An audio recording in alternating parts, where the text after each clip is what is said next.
ordinarily good suffer? We modern readers think we've found a contradiction. That's because we think of Proverbs either as individual standalone promises or commands, but usually they are neither. Each is a description of some aspect of how life works. One proverb on marriage, taken all by itself, seems to apply to every instance. A later proverb, however, reveals that there are some marriage situations in which a different practice is required. Only taken and fitted together, with each one modifying the others, as the parallel clauses do the proverbs yield a full, multidimensional picture of a particular topic. Proverbs, then, give up their meaning only cumulatively. No one saying gives you the whole picture. Proverbs chapter 29, verse 19 says that servants simply can't understand the reason they should do things, so you just have to be very strict with them. This seems to be a sweeping statement about their capabilities, but Proverbs chapter 17, verse 2 tells us that a wise servant can end up being better than a family member. Only when the two are placed together can we see that chapter 29, verse 19 is not talking about all servants and employees, but rather about those with an unresponsive, sullen attitude.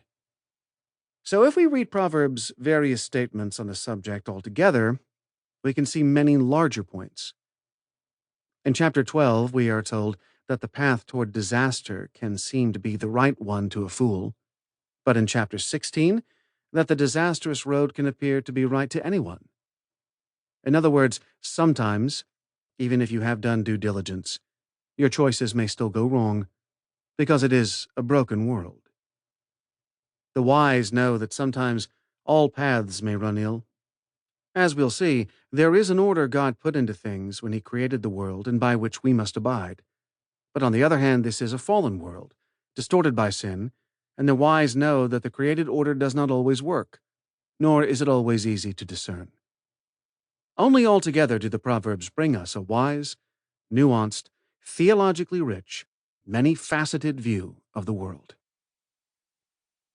Proverbs as pedagogy. Many have concluded that the Book of Proverbs was originally a manual for the instruction of young men.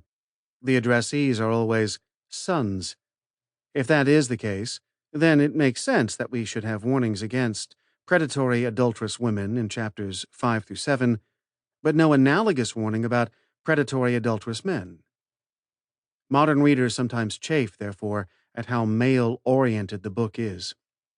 We should not conclude from this, however, that Proverbs is more negative about female character than male, or that women should not be instructed in wisdom while men should be.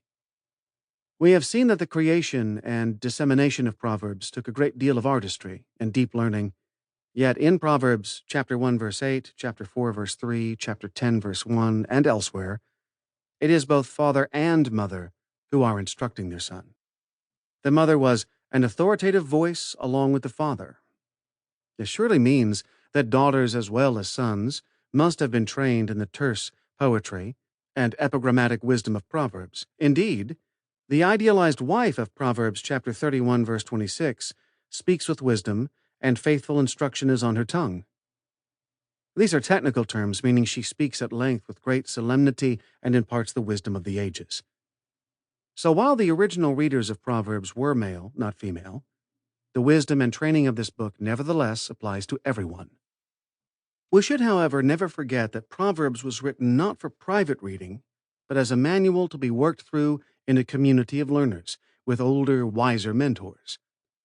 At the very least, then, we would like to urge you to use this daily devotional together with a group of friends. Here is a suggested way to do this. Choose one or more friends and agree to use the devotional together, each listening to the same reflection individually, in private, on the same day.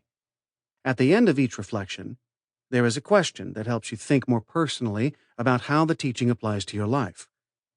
Write the answer to the question in a journal.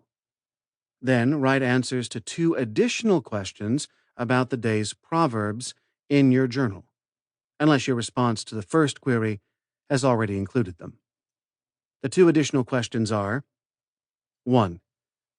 Where in your life or the life of someone else have you seen this observation illustrated?